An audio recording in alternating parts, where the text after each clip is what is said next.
ગરીબીમાંથી જે પસાર થયા હોય ને એને જ ખબર પડે ગરીબી શું કહેવાય. મહેલો નવાસી ગરીબી સુજાણે, મહેલો નવાસી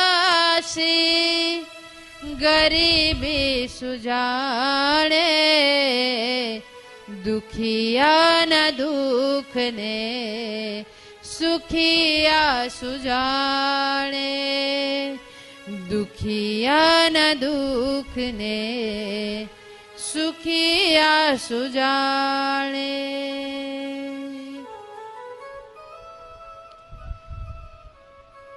મહેલોમાં જ જે મોટા થયા હોય એને દુઃખની શું ખબર હોય, પરંતુ જે ગરીબીમાં મોટા થયા હોય, જે ગરીબીમાંથી પસાર થયા હોય એને ખબર પડે ગરીબી શું કહેવાય, દારિદ્રતા શું કહેવાય. એવા લોકો જો કોઈ આપણને મળે ને તો એને ચોક્કસ મદદરૂપ થવું. અને ત્યારે જ આપણી સંપત્તિ આપણને ઠાકોરજીએ આપેલી લેખે લાગે, જ્યારે આપણે બીજાને મદદરૂપ થઈએ. એટલે સંતો એમ કહે કે આપણે યોગી ન થઈએ તો કાંઈ નહીં, પણ બીજાને ઉપયોગી થઈએ.